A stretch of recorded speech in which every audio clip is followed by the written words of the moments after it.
Salut, salut, salut. Comment ça va tout le monde? Il est 10 heures pile.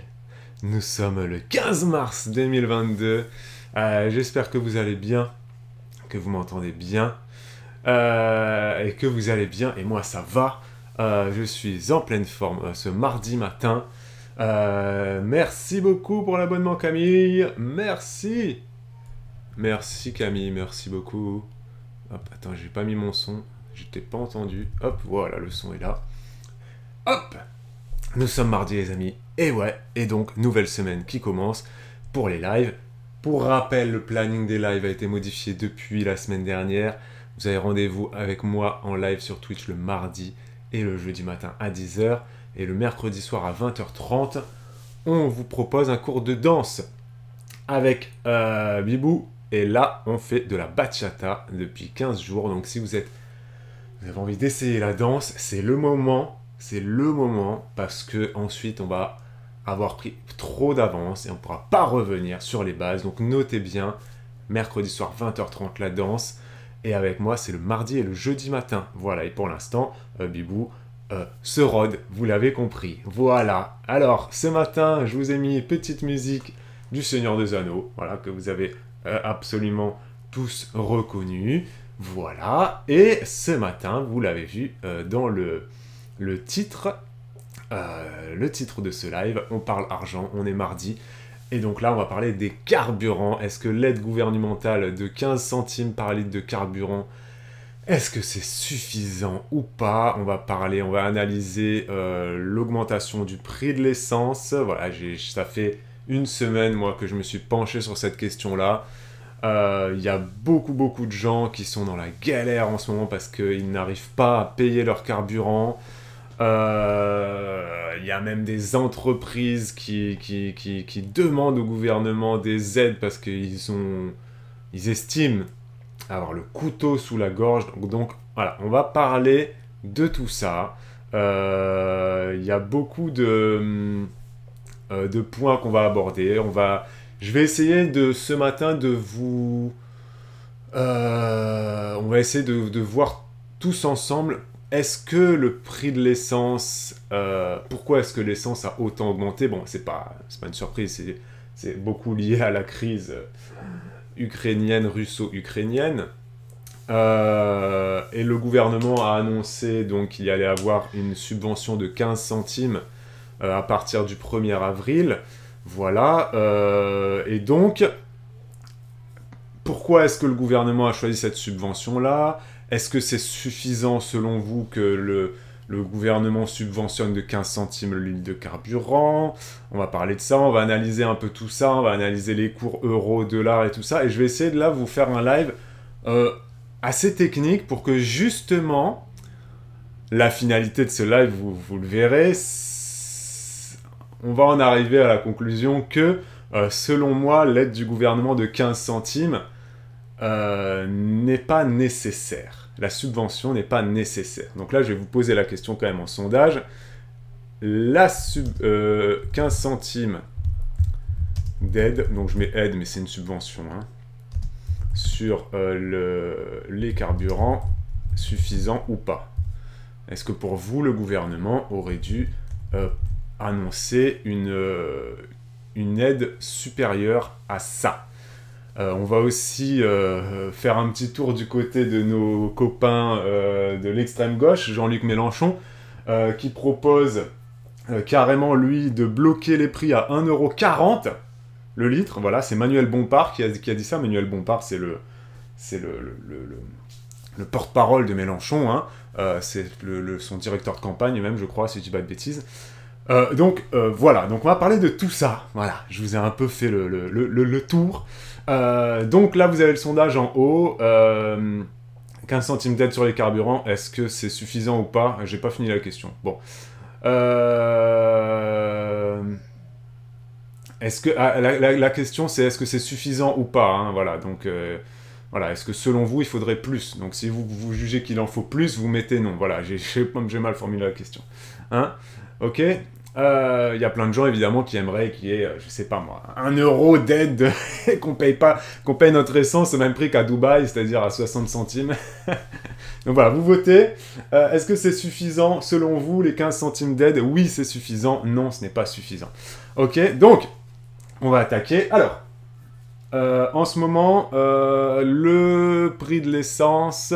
Donc moi, déjà, il faut que je fasse déjà mon mea culpa, parce qu'il y a 15 jours, rappelez-vous, on avait vite fait parler de l'essence dans un libre antenne argent, et j'avais dit, là, donc la guerre commençait, hein, je crois que la guerre a commencé, ouais, il y a 15 jours, je sais plus, et je disais l'essence et le diesel, mais n'arriveront jamais à dépasser cette barre limite des 2 €. Vous vous rappelez, je vous disais ça.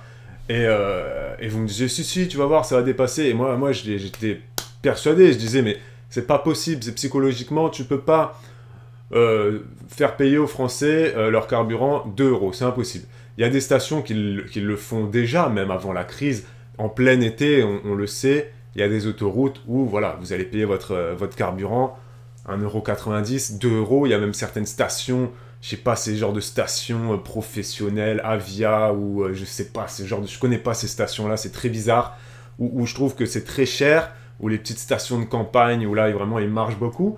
Mais en fait, je m'étais trompé, il s'avère que, voilà, l'essence et le diesel ont dépassé la barre des 2 €, c'était mercredi dernier, si je dis pas de bêtises, mercredi dernier ou jeudi, je sais plus exactement quand, c'était, ouais, le 11, on était à 2,30, je vais vous mettre les graphiques après, ouais, on était, ouais, c'est ça, à partir de jeudi, je pense que ça a commencé à...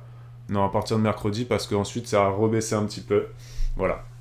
Et effectivement, comme le dit Caro, je suis pas Madame Irma, et en fait, aucun économiste, aucun finance... Personne, il n'y a aucun homme politique, aucun spécialiste en économie, en bourse, etc. Personne ne peut vraiment prédire ce qui va se passer dans le monde.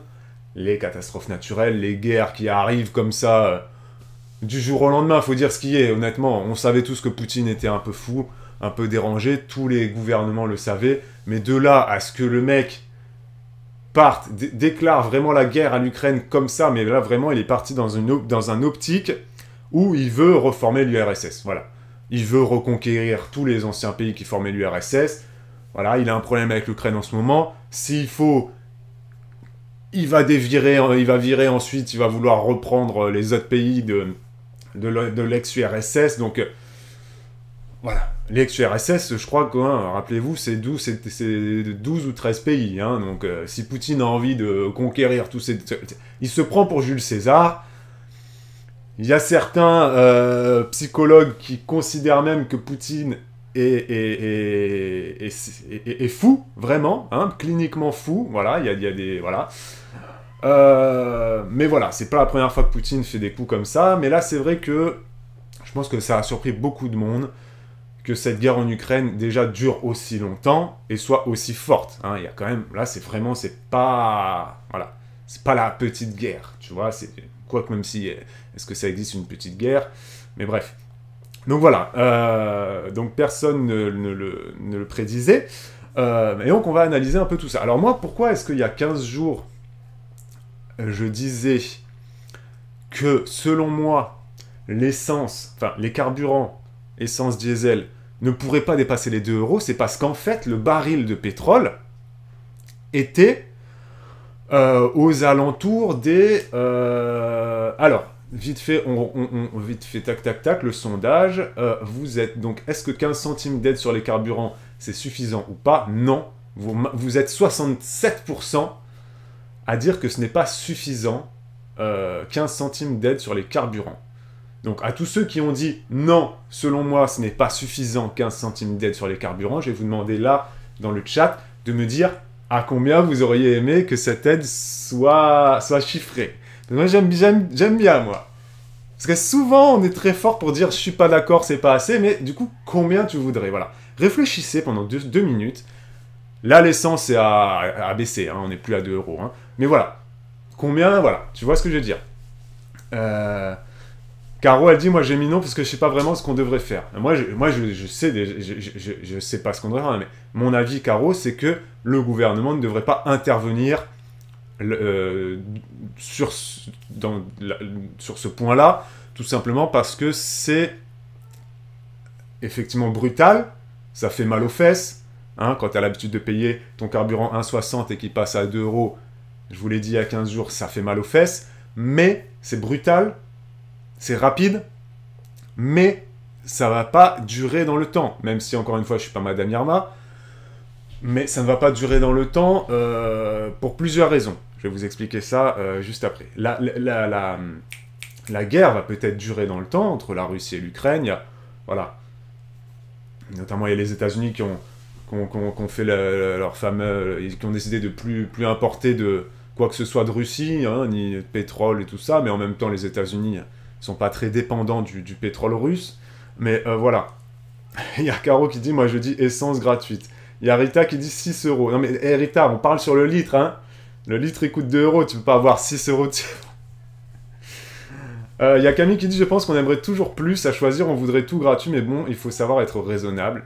Effectivement, Camille, je suis d'accord. Donc pourquoi est-ce que moi, perso, je juge que le gouvernement n'a pas à aider les Français sur le prix du carburant? Pourquoi parce que déjà, les fluctuations de carburant, c'est quelque chose de connu sur le territoire métropolitain. Dans les îles, enfin du moins à La Réunion, je sais pas en Martinique comment c'est, Curly, si tu peux nous dire, mais je sais qu'à La Réunion, le prix de l'essence est bloqué. Je sais plus exactement si c'est tous les ans que le prix du carburant change, mais à une époque, c'est peut-être même plus le cas maintenant, mais à mon époque, donc il y a 15 ans en arrière, quand je vivais encore à La Réunion, l'essence était bloquée, voilà, c'était bloqué toute l'année, tu payais le même prix. C'était bloqué toute l'année le même prix, et c'était revalorisé à la hausse ou à la baisse. Je sais plus si c'est une fois par an, ou plusieurs fois par an, ou une fois tous les 2 ans, je sais plus, mais c'est des prix bloqués dans les îles. Pourquoi? Parce que bah, déjà tu importes ton pétrole, enfin voilà. Donc c'est un avantage quand même, dans les îles, d'avoir ce prix bloqué de l'essence, mais en même temps, alors Curly nous dit que ça change tous les 3 mois en Martinique. Voilà, donc en même temps, c'est un avantage, oui et non, parce que ça change tous les 3 mois en Martinique. Je pense qu'à La Réunion, c'est pareil, même si j'ai plus vraiment le souvenir, parce que je payais pas l'essence à l'époque. C'est mes parents qui payaient l'essence pour moi. J'avais 20 ans, voilà, j'étais encore avec leur voiture. Mais c'est bien qu'ils bloquent dans le sens où ça permet à la population d'avoir une visibilité sur 3 mois ou plus, hein, je sais plus. Mais en même temps, les augmentations ou les baisses, bah, du coup, vont se faire en retard, pas forcément suivre les cours du marché. Et donc, il se peut que dans les îles, tu payes à un moment donné ton essence beaucoup trop cher par rapport à son prix réel. Parce que bah, les marchés auront baissé, le baril du pétrole est redescendu à 60 $, enfin bref, tu vois. Et il se peut qu'à l'inverse, eh bah, par chance, le prix soit bloqué dans les îles et que, hop, une guerre en Russie, machin, tout ça, tout augmente. Et ben dans les îles, ils sont entre guillemets un peu protégés parce qu'ils ont ce prix bloqué là. Mais du coup, dans 3 mois, dans 6 mois, ils vont quand même sentir la répercussion. Donc, le prix bloqué du carburant, je suis pas persuadé que ce soit forcément une bonne chose. J'aime bien cette évolution constante des prix qu'on peut avoir en France métropolitaine et en Europe en général. Parce que bah voilà, cette évolution suit vraiment la logique du marché, ce qui se passe dans le monde, voilà, tout simplement. Hein. Si un jour dans le monde, les pays d'Émirats Arabes Unis sont victimes de, je sais pas, de tsunamis ou de tremblements de terre, ou je ne sais pas quelle catastrophe naturelle, là-bas au Qatar, en Arabie Saoudite, en Iran et tout ça, bah évidemment, vous pensez bien qu'on va tous en pâtir au niveau du carburant. Parce que si eux, les plus gros producteurs au monde de pétrole, si eux, ils sont touchés par des catastrophes naturelles, bah bien évidemment, nous, au bout de l'échelle, voilà, et bah bien évidemment, notre essence coûtera beaucoup moins cher. Beaucoup plus cher, pardon. Alors, Il y a Clem qui dit, quand je faisais un plein avec 30 euros, c'était le grand luxe il y a quelques années. Ah, c'était il y a très longtemps, mais après, Clem, j'ai envie de te dire, tout, c'est comparer les prix d'il y a quelques années, voilà, c'est vrai que les choses augmentent, mais là, donc on va analyser pourquoi cette augmentation a été si rapide. Alors, il y a Aurélie qui dit, cette augmentation va peut-être enfin nous motiver réellement à changer nos modes de vie, plus de télétravail, d'énergie renouvelable, moins consommer, etc.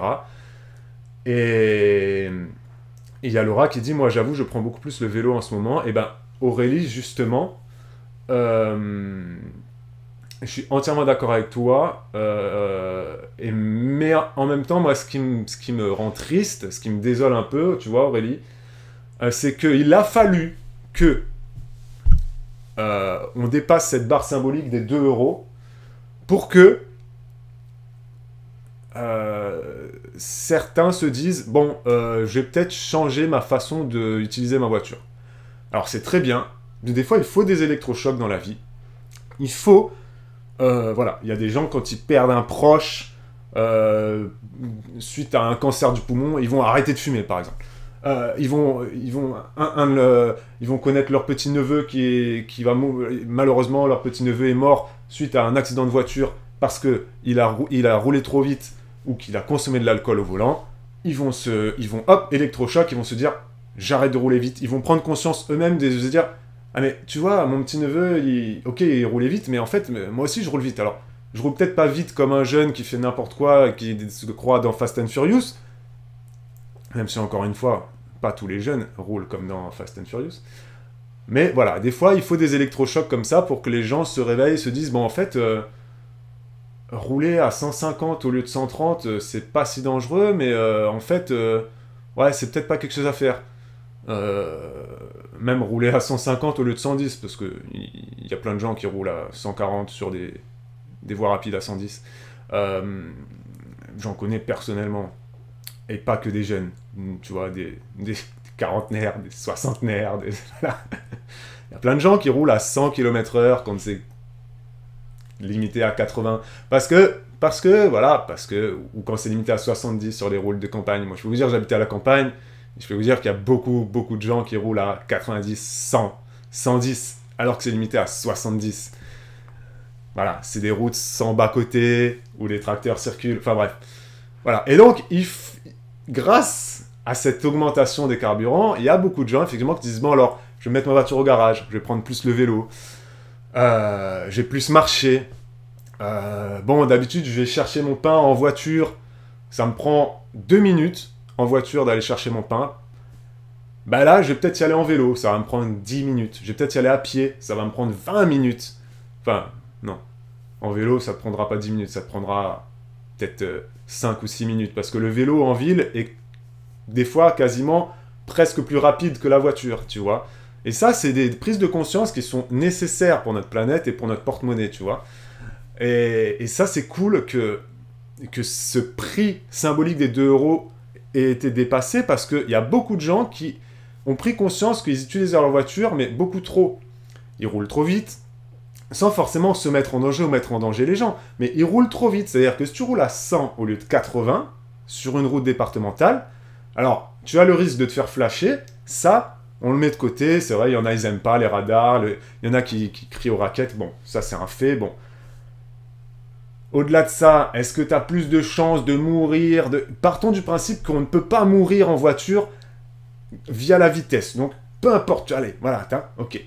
Peu importe si tu roules à 100 ou à 80, tu peux pas mourir en voiture avec la vitesse. Partons de ce principe-là. Mettons de côté les radars, tout ça.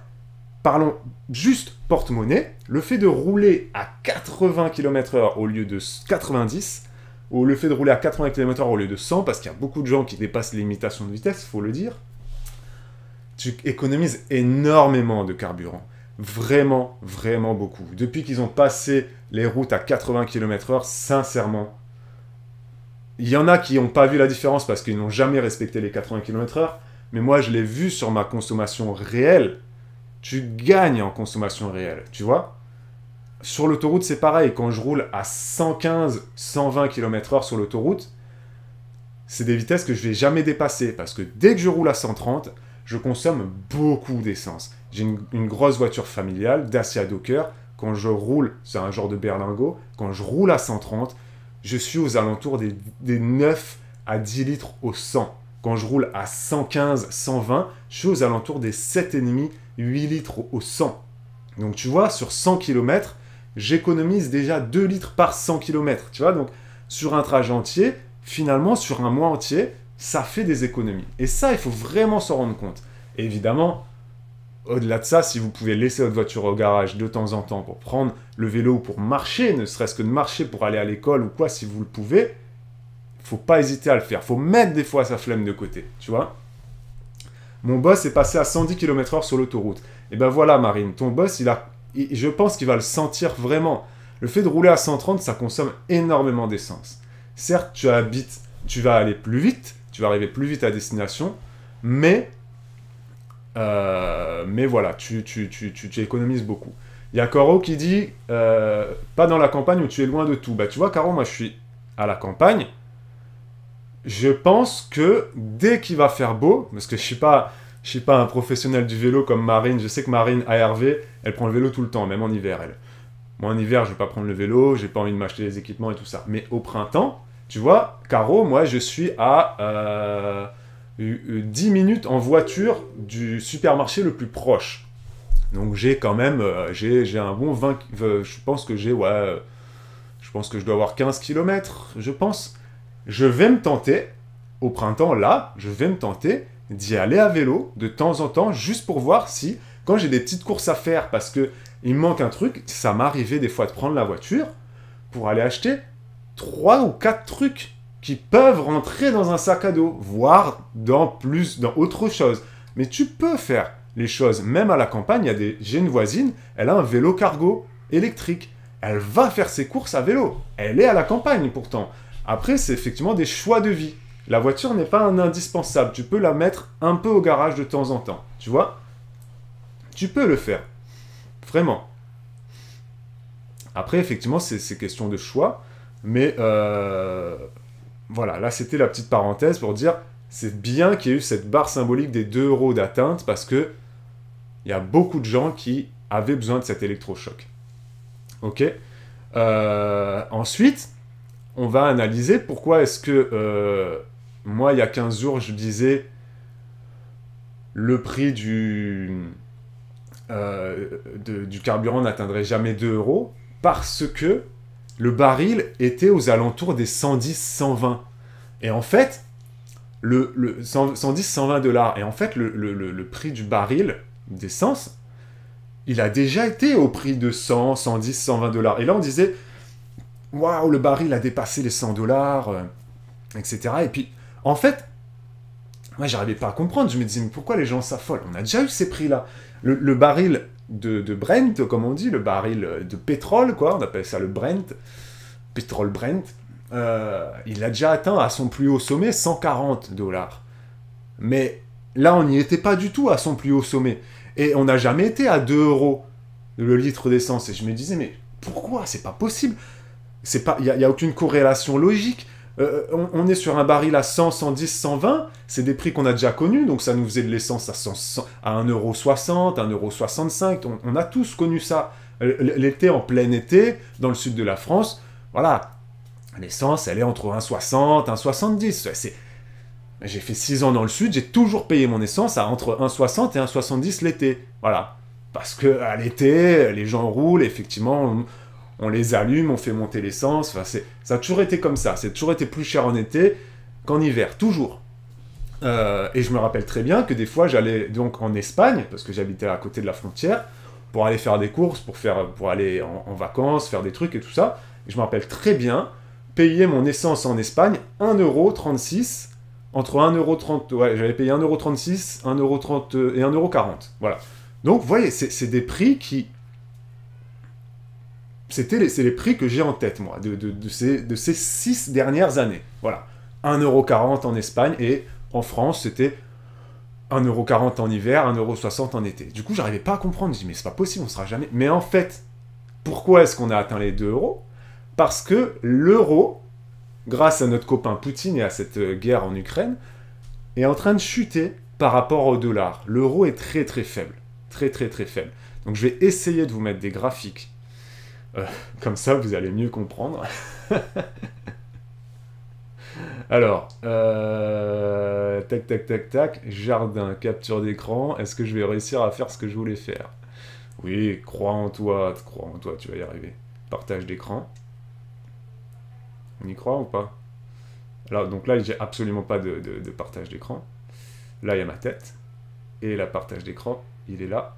Yes, yes, yes. Il est là. Non, il est pas là. Ah, capture de fenêtre. Ah bah non, tu vois, il est pas là. Fuck. Ah. Énervant, ça, hein. Ah, est-ce qu'il est là? Oui. Yes. Donc, notre fameux cours du pétrole, là, vous le voyez bien. Donc, là, actuellement, le baril de pétrole, vous voyez, il est à 100 $. Est-ce que vous voyez ce que je vois à l'écran? Vous avez cours 100... Ouais, c'est bon. Ok, vous l'avez. Vous voyez bien hein, l'écran. Hein. Donc là, vous voyez, le baril du pétrole, il est actuellement... Là, c'est le cours du baril en temps réel. Il est à 101 $. 101,20 $. USD, c'est dollar. Dollar américain. Donc là, vous voyez que déjà, il a baissé de 4,5% depuis... c'est le cours en temps réel. Donc vous voyez, si on remonte, regardez là, par exemple, sur mon petit graphique, vous voyez ma souris qui bouge. Donc là, on était au mois d'avril 2021. Il était, vous voyez, à l'ouverture. À l'ouverture, c'est affiché, vous avez les prix à l'ouverture et les prix fermeture. Donc à l'ouverture, il était à 60, voilà. Il coûtait à peu près 66 $, le baril de pétrole. Et donc là, tac, tac, tac,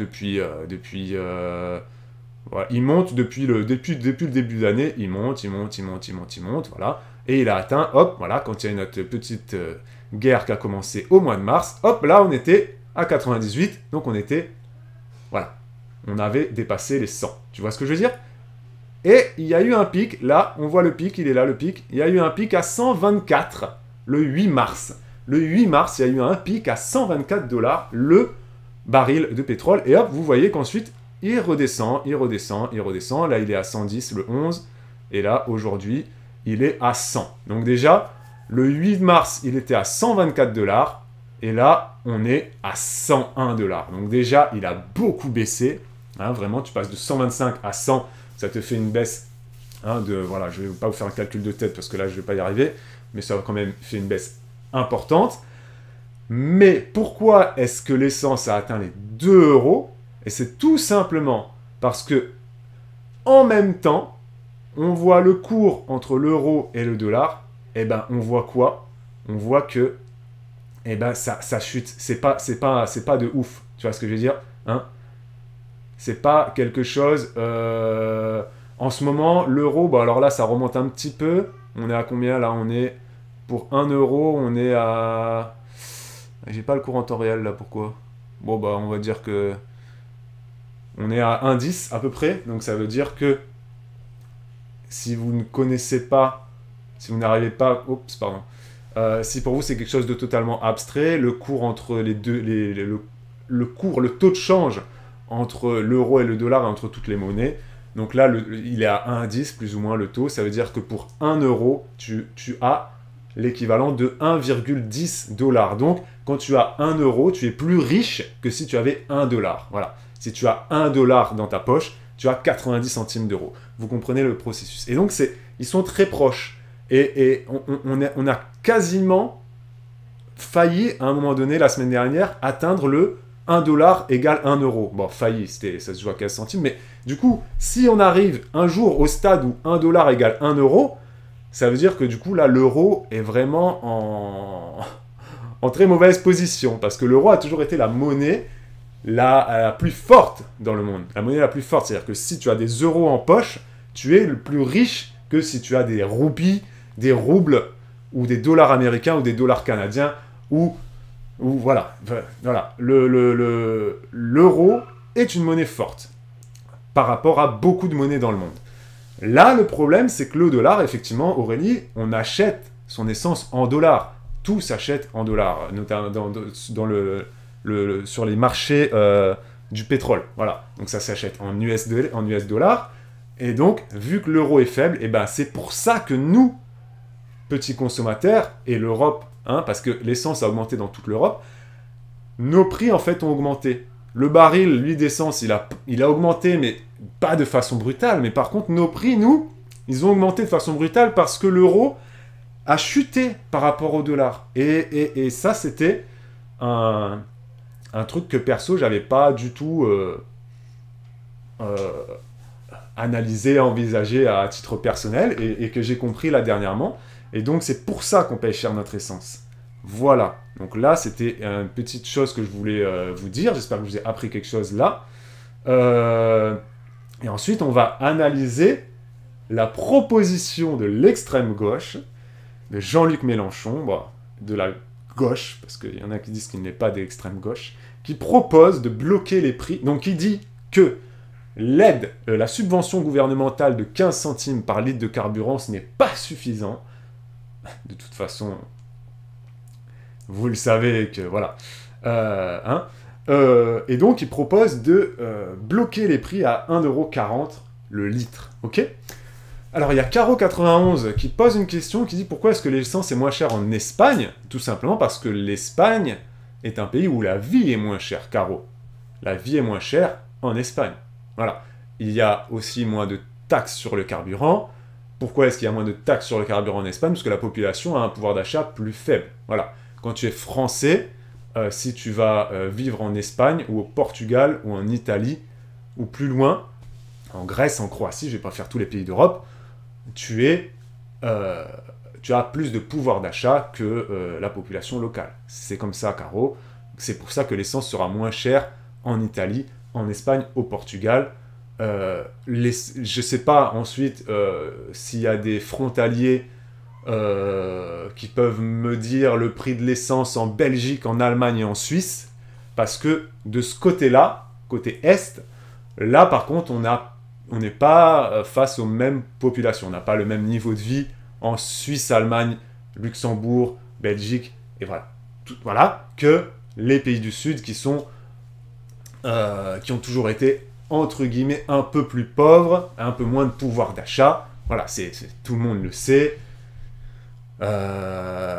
Notamment ceux qui vivent à Perpignan, proche de la frontière espagnole, que voilà, en Espagne, si tu veux, tu peux aller faire tes courses, tu vas acheter certains produits moins chers qu'en France, notamment les cigarettes et l'alcool, parce qu'il y a un peu moins de taxes dessus, mais moi, perso, pour y avoir vécu 6 ans, je trouve que la différence de prix entre l'Espagne et la France ne justifie pas le trajet pour y aller. Il faut vraiment être frontalier, vivre par exemple au Pertus.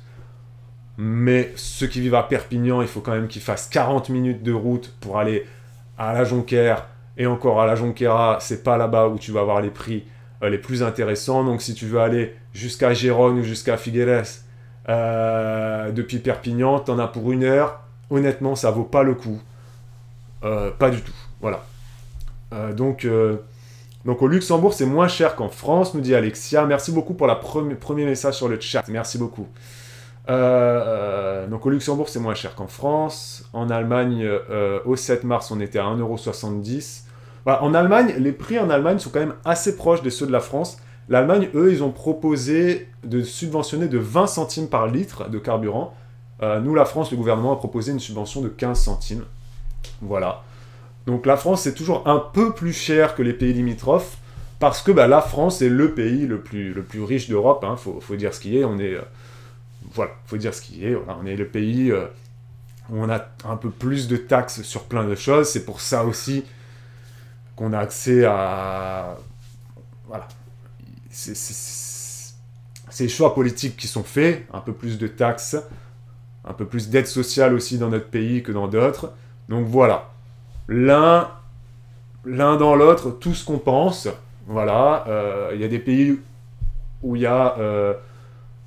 un peu plus pauvres, avec un pouvoir d'achat plus faible, ils vont payer moins cher que nous leur essence, mais l'essence est pour eux chère aussi, parce que eux ils gagnent moins que nous, tu vois. Donc un Espagnol qui va payer son essence 1,40 € ne va pas être fier de ça. Un Espagnol qui aimerait payer moins cher aussi, parce que voilà, le coût de la vie est différent. Donc, en Espagne, 1,40 €, en été. En France, on était à 1,65 €. Je veux dire, à pouvoir d'achat équivalent, si tu fais le ratio, si tu fais la balance, c'est la même chose. Voilà. Voilà. C'est juste nous, Français, qui avons l'avantage, si on vit proche de la frontière espagnole, de pouvoir, avec notre pouvoir d'achat de Français, aller faire l'essence en Espagne. Bah là, oui, on y gagne. Mais l'Espagnol, lui, son carburant, il va jamais dire « Ah, on a de la chance, on paye pas cher ». Non, ceux qui payent pas cher, c'est ceux qui vivent à Dubaï, au Qatar, etc. Parce qu'eux, ils payent quasiment prix coûtant, hein. Ils sont à 70 centimes, 80 centimes le litre d'essence, tu vois. C'est parce que ça vient de chez eux. Tu vois ce que je veux dire? Alors, en Allemagne, Laura nous dit l'essence était longtemps moins chère, depuis peu c'est quasiment kiff-kiff.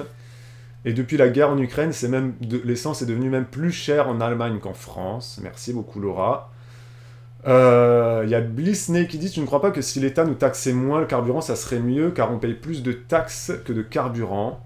Bah, oui, mais on va parler de ça justement là, Blissney. On va parler des taxes sur le carburant. Pourquoi est-ce qu'en France, le carburant est taxé? Et il y a plein d'autres choses. Hein. Il y a Caro91 qui dit pas forcément le plus riche, mais le plus taxé, c'est sûr. Non, Caro91, tu es plus riche qu'un Espagnol. Faut vraiment... on est, nous les Français, on est le pays avec l'Allemagne. Et voilà. Bon, après, évidemment, il faut regarder à échelle équivalente. Tu ne peux pas comparer la France, par exemple, à la Suisse, ou tu peux pas comparer la France au Luxembourg, parce que c'est des pays qui sont tout petits. Le Luxembourg, notamment, tu le vois à peine sur la carte. La Suisse, c'est un peu plus grand, mais voilà. On fait partie des pays les plus riches d'Europe, et on fait partie des pays les plus riches du monde. Il faut le dire, c'est pas une insulte de dire qu'on est plus riche que les Indiens, que les Espagnols, que les Portugais, que les Brésiliens. Voilà. C'est pas insultant pour eux. Hein. C'est un fait. C'est un fait. Il faut l'accepter. Il faut donc accepter qu'on va payer évidemment plus cher notre menu McDo en France qu'en Inde. Voilà. Je vous ai déjà donné cet exemple-là plein de fois. Hein, moi, quand j'allais en Afrique du Sud, quand je suis allé faire 6 mois en Afrique du Sud d'études, hein, à l'époque, je mangeais beaucoup de fast-food, c'était 2 € le menu McDo, Burger King et tout ça. Hein. J'étais millionnaire là-bas. J'étais millionnaire. J'avais un budget de 500 € par mois. Eh ben, je peux te dire qu'avec 500 € par mois, j'avais le logement, je m'étais loué une voiture et je mangeais tranquille, royal, comme un roi. Hein. Tu vois, parce que, ben voilà, c'est des pays différents. Alors, en Belgique, Curly, elle fait tous les prix. Merci Curly. En Belgique, donc, les prix sont quasiment comme en France. On est à 1,95 € au 7 mars, donc voilà, c'est à peu près pareil. En Suisse, c'est pas cher apparemment l'essence. Bon, bah, Curly, s'il y a des Suisses qui peuvent confirmer, apparemment là en Suisse, c'est vraiment pas cher. Alors, cette taxe sur les carburants, donc il y a Blissney qui dit, voilà, est-ce que si c'était moins taxé, est-ce que ça serait pas mieux? Alors, je crois que, il y a 2 jours, alors j'ai plus les chiffres, je crois que c'est 5 milliards. Je crois que c'est 5 milliards, je crois que... Ouais, je crois que c'était ça, c'était 5 milliards. Après, j'ai peut-être des bêtises, donc il faudra vérifier cette information. Mais là, le gouvernement a décidé de baisser, de subventionner de 15 centimes le litre de carburant. C'est une subvention, donc ça va rentrer en vigueur à partir du 1er avril et ça va être pour une durée de 4 mois. Si je dis pas de bêtises, c'est l'information que j'ai pu entendre hier. Subvention 15 centimes. Jusqu'à quand? Je vais regarder quand même, que je dis pas de bêtises. Voilà, c'est ça. Donc ça va s'étaler sur 4 mois, c'est bien ça. Donc ça va être du 1er avril au 1er juillet, plus ou moins. Jusqu'au 1er août même. Enfin, voilà. Donc pendant 4 mois, avril, mai, juin, juillet, il y aura 15 centimes de subvention sur le litre de carburant. Et en fait, c'est pas une baisse de taxe. Parce qu'une baisse de taxe, déjà, demanderait beaucoup plus de temps, parce qu'il faut que ce soit voté, etc., à l'Assemblée nationale, au Sénat et tout. Et donc, là, vu que c'est urgent, vu qu'on a dépassé les 2 € et que c'est vrai qu'il y a beaucoup de gens qui le vivent mal, cette augmentation de carburant, ce que je peux comprendre, hein, parce que c'est brutal, encore une fois, le gouvernement a décidé dans l'urgence de subventionner de 15 centimes. Donc, comment ça va se matérialiser? Pour nous, Français qui faisons le plein, en soi, on va pas le... On va, d'après ce que j'ai compris, le prix qui sera affiché... vous savez, quand vous faites l'essence, là, en France, vous avez les espèces de grands panneaux avec le prix qui est affiché, là. Ce prix-là sera le prix réel. Le prix réel de... Mais ça ne sera pas le prix qu'on va payer, d'après ce que j'ai compris. En fait, vous allez avoir l'essence qui va être affichée à 1,90 €, et lorsque vous allez aller à la pompe pour faire l'essence, là, le prix qui sera affiché sera de 1,75 €, 15 centimes de moins. On va, nous, payer, du coup, notre essence à 1,75 € au lieu d'1,90 €. Ça sera les 15 centimes. Et d'après ce que j'ai compris, ces 15 centimes-là seront donc subventionnés par l'État et seront ensuite reversés aux entreprises qui nous fournissent notre essence. Hein, les Super U, Total et tout ça. Donc, si j'ai bien compris les choses, les entreprises vont quand même devoir attendre un remboursement de la part de l'État, parce que les 15 centimes de subvention, c'est pour nous, Français, mais les entreprises qui nous... Hein, les Total et tout ça, eux, ils continueront à facturer à 1,90 €. Tu vois ce que je veux dire? C'est pas une baisse de taxe. Donc, le process, le gouvernement a décidé de faire ça, il s'est dit que ça allait être plus simple que la baisse de taxe, parce que la baisse de taxe, c'est vraiment, ben voilà, tu baisses, c'est 1,90 €, hop, on baisse de 15 centimes, et voilà. Mais pourquoi est-ce qu'ils ont décidé de ne pas baisser les taxes? Parce que c'est trop long, il faut voter et tout ça, ça peut pas être fait sous 15 jours, et que surtout que si tu baisses les taxes, et ben du coup, ça veut dire que tu baisses les taxes, entre guillemets, ad vitam aeternam. Le moment où tu vas vouloir remonter les taxes, parce que, bah, tout ira bien, voilà, on sera tous dans un meilleur monde, la crise Covid sera définitivement terminée, il y aura définitivement plus de guerre, la croissance sera repartie, l'économie, etc.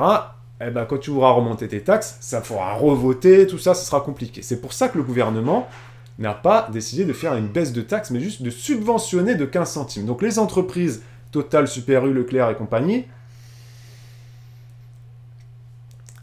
ils vont devoir attendre, voilà, que du coup le gouvernement rembourse ces 15 centimes fois des millions de litres vendus. Donc, est-ce que le gouvernement va être rapide pour rembourser ou alors, est-ce que c'est pas un remboursement? Est-ce que ça va être directement... L'État va directement faire un chèque en amont, voilà. Leclerc va dire, ben voilà, moi, je vends en moyenne... j'en sais rien, moi, 1 million, je sais pas, 500 000 litres par semaine, ou j'en sais rien, moi, combien ils vendent. Et l'État va dire, ok, vous vendez environ 500 000 litres par semaine, ok, 500 000 fois 15 centimes, voilà, hop, on vous fait un chèque de temps. Voilà, ils font un chèque de temps à Leclerc pour le mois, ou pour les 4 mois, j'en sais rien. Je sais pas comment ça va se concrétiser d'un point de vue logistique, voilà. Mais ce qui est sûr, c'est que nous, au final, consommateurs, on va payer 15 centimes de moins notre essence à partir du 1er avril. Il y a Marine qui dit, pour moi, cette aide de 15 centimes, c'est une solution à court terme pour une partie seulement des gens, alors que ces milliards pourraient être investis ailleurs pour développer d'autres mobilités à long terme, pour tous, etc. Les élections approchent et ça fait joli, on va dire. Oui, alors effectivement, cette subvention de 15 centimes-là, ça va coûter de l'argent. Est-ce que ces milliards-là ne seraient pas mieux investis, comme tu le dis, Marine, dans d'autres types de mobilité? Voilà, Marine, elle est très verte, écolo, etc. Donc oui, Marine, je suis un peu d'accord avec toi. En même temps, là, dans l'urgence, il y a des gens qui, psychologiquement, ils sont pas bien. 2 €, ça leur va pas, même si là, ça a baissé. Hein. Faut dire ce qu'il y a, on n'est plus à 2 € là. Hein. Donc, c'est quand même quelque chose qui, à mon sens, va aider les gens. Ne serait-ce que psychologiquement. Ça va pas les aider vraiment d'un point de vue, voilà, économique, portefeuille, ce qui me reste à la fin du mois, sincèrement, parce que je vous ai déjà fait le calcul, c'est quelques euros. Pour un particulier, c'est quelques euros. Voilà. C'est au lieu de payer ton plein à 60 €, tu vas le payer 70, 75. Voilà, tu fais un plein par semaine, ça te fait, j'ai déjà fait, je vous avais fait le calcul, voilà. Tu peux, par mois, tu peux avoir un plein, tu peux avoir une augmentation de voilà, 100 € sur le mois. Sauf si évidemment tu as des gros SUV, des gros 4x4 Q7 et tout ça. Mais là, on va dire que t'es pas trop touché et que t'es pas trop victime d'une augmentation de prix quand tu roules dans ce type de véhicule. Voilà, tu le sais, c'est des véhicules qui consomment, tu le sais, tu l'assumes, voilà. Et il faut dire ce qui est, l'essence n'a pas doublé, l'essence n'est pas passée de 1 € à 2 €.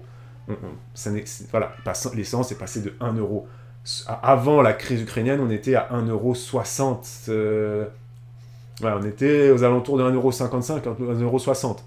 Voilà.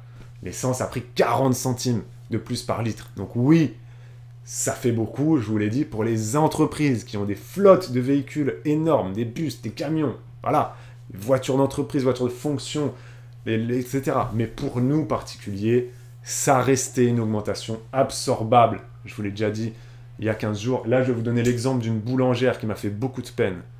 Parce que c'est une augmentation qui est absorbable si on a une gestion réfléchie de son budget. Mais malheureusement, là, je vais vous donner l'exemple de cette dame-là qui est passée, que j'ai vu son reportage hier. Il m'a fait beaucoup de peine. Je vais vous le lire après. Et vous allez me donner votre avis. Donc, il y a Curly qui dit c'est de la poudre de perlimpinpin. Quand l'État propose des subventions, ça peut prendre des années, beaucoup d'entreprises fermeront. Non, là, Curly, ça va être immédiat, hein, c'est immédiat, c'est pas... Voilà. Et les entreprises ne vont pas fermer, ça va être dans l'immédiat. Ok. Il y a Blisney qui dit c'est comme enlever le masque à l'approche des élections. Ouais, après, dès qu'il y a des choses qui sont faites avant les élections, il y a beaucoup de gens qui disent tiens, c'est toujours parce qu'il y a les élections. Mais il y a des bonnes choses de faites sur l'ensemble d'un quinquennat, hein, quel que soit le président, hein, Chirac, Sarko, Hollande, Macron, et puis le ou la prochaine. Hein, sur un quinquennat, il se passe plein de choses positives. Et donc, évidemment, statistiquement parlant, il y a évidemment des choses positives avant les élections. Oui, il y a des calculs, bien évidemment. On brosse les gens dans le sens du poil. Là, j'ai vu que les fonctionnaires allaient être... elle n'est pas là, Taïtiju, notre ami fonctionnaire, allait avoir une... Je l'ai ouvert d'ailleurs, pour rester sur cet aspect cadeaux électoraux. Les fonctionnaires allaient prochainement avoir une augmentation de 10% dans les prochains jours de l'indemnité kilométrique qui leur est versée s'ils utilisent leur voiture personnelle. Déjà, je ne savais même pas que les fonctionnaires avaient des indemnités kilométriques. Je suis un peu étonné de l'apprendre. Et que le point d'indice allait être dégelé. Donc voilà, ils allaient avoir une revalorisation de salaire d'ici cet été. Voilà, donc oui, tout ça, c'est effectivement des annonces électorales, mais en même temps, c'est le jeu, ça a toujours été le jeu. On le sait bien qu'avant chaque élection, il y a toujours des petites annonces qui sont faites, et c'est bien, c'est le jeu de la présidentielle, c'est comme ça que ça fonctionne, et ensuite, un bon président doit tenir ses promesses, voilà, c'est... Jeudi, on fera un peu de politique, d'ailleurs, dans le revue d'actu, on va faire un peu de politique, parce que là, vraiment, les élections approchent, donc chaque jeudi, dans le revue d'actu, on analysera des promesses de campagne, un petit peu, voilà, hein, de chaque camp. On passera vraiment un peu par tous les candidats, voir un peu si c'est concrétisable ou non, hein, ok. Alors, il y a Caro91 qui dit « Je suis fonctionnaire aussi, la blague, je n'ai pas d'indemnité kilométrique. » Ah bah écoute, là, c'est ce que j'ai lu, hein, Caro. Après, moi, je peux pas t'aider. Faut que tu vois ton supérieur, Caro. Donc, oui, je voulais vous lire cette... Non, on était d'abord sur Mélenchon, avant qu'on passe sur l'anecdote, le témoignage de cette boulangère, qui n'arrive plus à s'en sortir à cause de l'augmentation du carburant. Alors, il y a donc Manuel Bompard, donc, qui est porte-parole, le directeur de campagne, je ne sais plus, de Jean-Luc Mélenchon, donc étiquette gauche, qui propose de bloquer les prix à 1,40 € le litre d'essence. Alors, je ne sais pas si c'est essence, diesel, si c'est du samplon ou du diesel, mais voilà, lui propose de bloquer à 1,40 €, max, top max, 1,40 €, on bloque les prix du carburant et on ne dépasse pas ce plafond-là. Qu'est-ce que vous pensez de ça? Je vais vous mettre le sondage, bloqué à 1,40 €. Alors, qu'est-ce qu'on met? Je suis d'accord. Et c'est irréaliste. C'est un mot qui existe, ça? C'est irréaliste? Ouais, ça existe. Oui, irréaliste, ça existe. Alors, bloqué à 1,40 €. Je suis d'accord, ou c'est irréaliste selon vous? Vous avez le sondage qui apparaît juste en haut du chat. J'ai hâte d'avoir votre avis là-dessus. Ensuite, on va analyser, du coup... on va... Il y a Marine qui dit c'est facile à dire. Voilà, donc vous avez le sondage qui apparaît en haut du chat Twitch. Et vous votez. Est-ce que vous êtes d'accord avec cette proposition d'Emmanuel Bompard, donc de Jean-Luc Mélenchon, qui propose de bloquer à 1,40 € le litre de carburant? Voilà. Je ne sais pas si c'est samplon ou diesel, encore une fois. Est-ce qu'il y en a qui sont d'accord avec ça? Si vous êtes d'accord avec cette proposition, vous mettez « Je suis d'accord ». Et si vous jugez que c'est quelque chose d'irréaliste, d'irréalisable, voilà, vous mettez « C'est irréaliste ». Voilà, vous votez, vous avez 5 minutes, bien évidemment. Ok? Et ensuite, je vais vous mettre le petit graphique ici. Vous allez le voir apparaître sous vos yeux si je n'ai pas fait de bêtises. Et on va discuter de ça. Alors, partage d'écran, c'est parti. Il est là. Donc, j'ai ouvert ce site internet-là. Oula, je viens de postillonner sur mon écran. Je vous ai ouvert ce site internet-là. Je ne sais pas quel est ce site. France Inflation, j'en sais rien. J'ai juste cherché évolution prix des carburants sur les 10 dernières années. Je suis tombé donc sur ce graphique-là.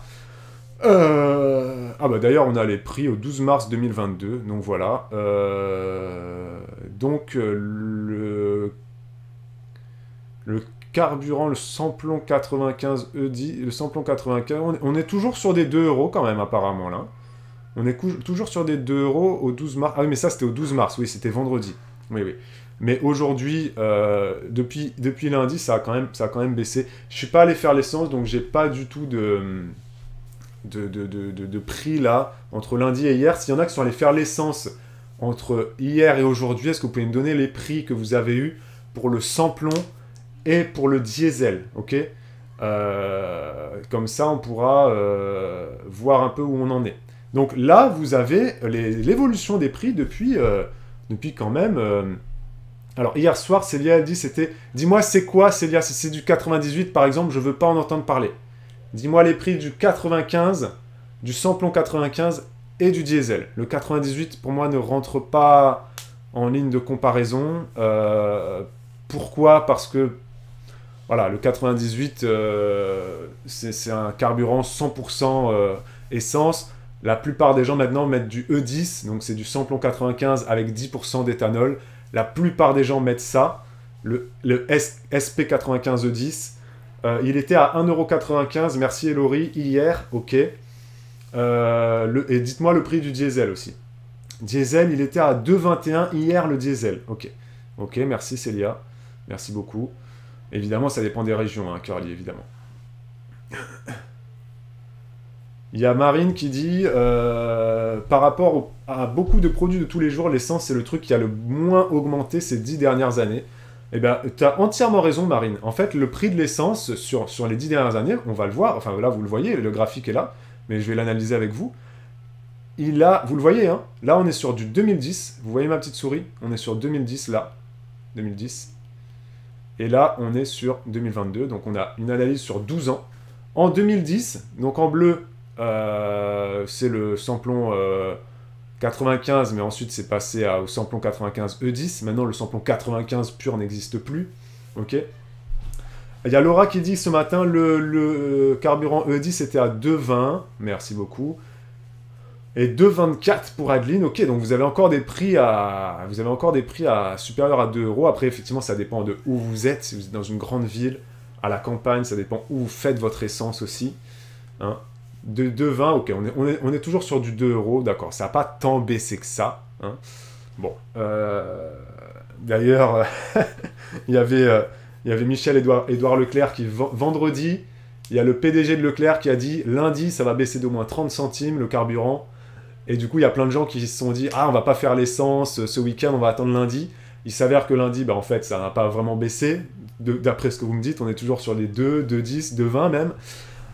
Et donc, il y a plein d'économistes qui ont rigolé de ça en disant voilà, Michel-Édouard Leclerc, à un moment donné, il va falloir qu'il arrête de faire Madame Irma et qui parle aux gens comme s'il avait une boule de cristal.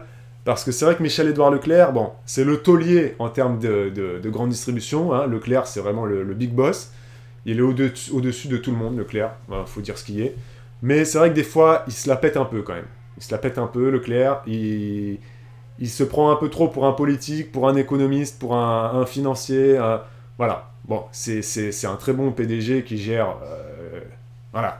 une entreprise de fou.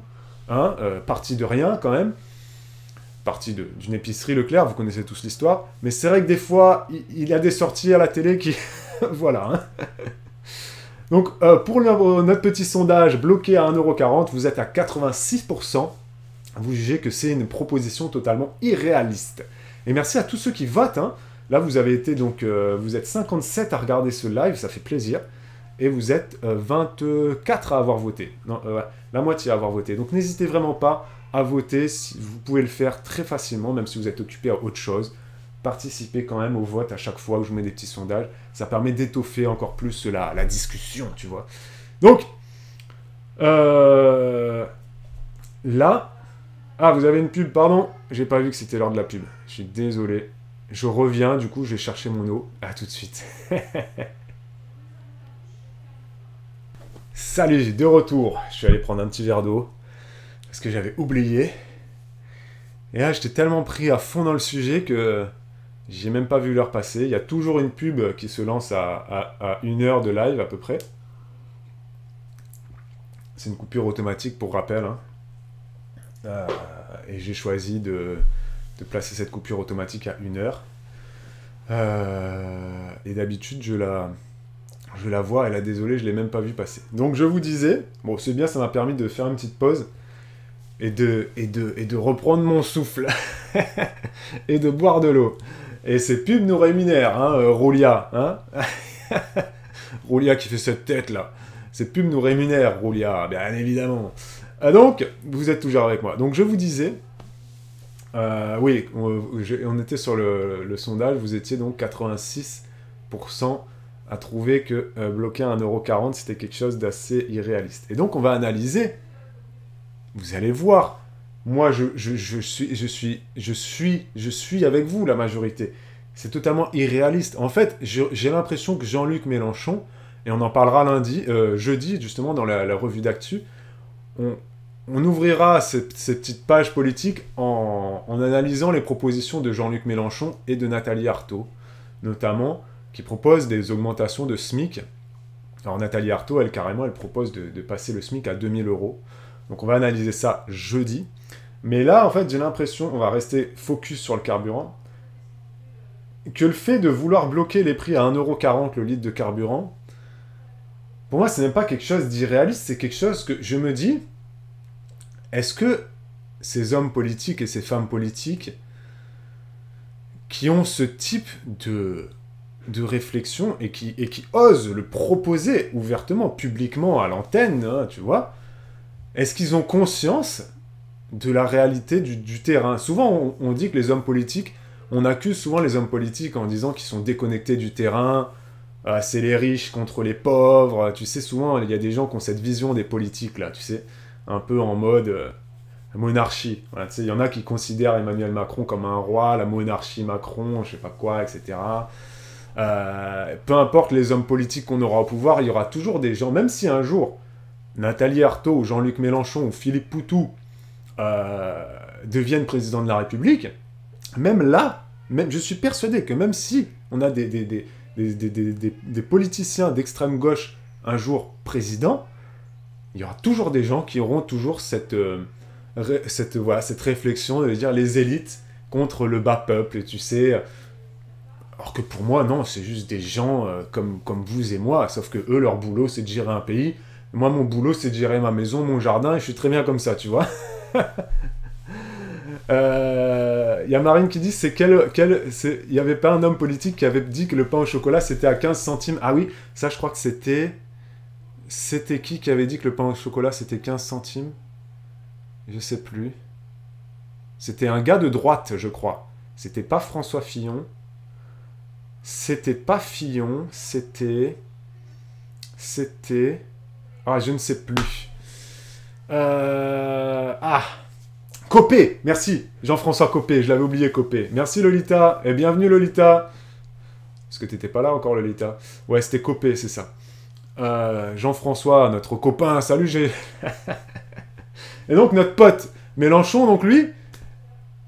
là, il propose de bloquer à 1,40. Et donc je me dis, bon, ça c'est rigolo parce que c'est un mec de gauche qui donc va avoir un discours de dire, ben voilà, les élites déconnectées, les Sarkozy, les Macron, ou même, voilà, tous ceux de droite, etc. Ben, c'est un peu le combat historique en France, gauche-droite, où voilà, la gauche va critiquer la droite en disant, ils sont déconnectés de la réalité, c'est des capitalistes, ils pensent aux actionnaires, aux grands patrons, ils pensent pas aux petits Français, etc. Et à l'inverse, t'as les gens de droite qui critiquent du coup la gauche et l'extrême gauche en disant voilà, trop social, trop de des propositions irréalistes. Enfin voilà, vous savez comment ça marche en France, tu vois. Et donc là, notre copain Mélenchon il propose de bloquer le prix de l'essence à 1,40 €, le mec. Donc, à un moment donné, j'ai envie de lui poser la question, Jean-Luc, est-ce qu'il a conscience, est-ce qu'il a déjà fait, lui, le plein de sa voiture, lui et tous les gens qui travaillent avec lui, et même tous les gens qui sont favorables à ce blocage de prix, est-ce qu'ils ont déjà fait l'essence, enfin, est-ce qu'ils ont déjà fait le plein, parce que faire l'essence, c'est une expression créole. À La Réunion, on dit faire l'essence, on dit pas mettre l'essence, tu vois. Voilà, mais je me dis, c'est 1,40 €, c'est juste un prix, les gens n'ont absolument pas conscience. 1,40 €, c'est le prix que tu as en Espagne. Tu vois ce que je veux dire? Donc là, on va analyser la courbe. Regardons la courbe. En 2010, le prix du diesel était à 1,09. Je sais pas si vous voyez ma souris, c'est peut-être petit pour vous, mais bon, je vous le dis. Le prix du samplon 95 était à 1,30 €. Là, c'était en 2010. En 2010. Hein, 2010, c'était juste après la crise de 2008. En 2008, il y a eu une crise énorme économique. Donc voilà. Là, on est en 2010, quand la vie a repris plus ou moins son cours normal après la crise de 2010, ok. Ensuite, vous pouvez voir que entre 2010 et 2020, la courbe est stable et ce n'est pas une courbe croissante. Alors, il y a eu des augmentations, voilà. Voilà. En 2012, par exemple, le samplon 95 était à 1,67 € à un moment donné. Le 23 avril 2012, il était à 1,65 €. Le diesel était à 1,34 €. Vous voyez, c'est des prix qui sont... C'est des prix qui sont stables. C'est une courbe stable dans le temps. Alors ça se joue... Vous allez me dire, mais non, c'est pas stable. Entre 1,30 et 1,65, c'est pas stable. Il y a plus 35 centimes. Oui, mais c'est absorbable pour le budget d'un individu privé. C'est quelque chose d'absorbable. C'est la fluctuation des prix dans le temps. Voilà, c'est comme ça. Il n'y a jamais eu, et comme l'a dit Marine, l'essence, c'est pas quelque chose, les carburants, c'est pas quelque chose qui connaît une augmentation significative, majeure. Voilà. Hormis là, où vous le voyez, bim, ici, fin de la courbe là, on était à 1,60.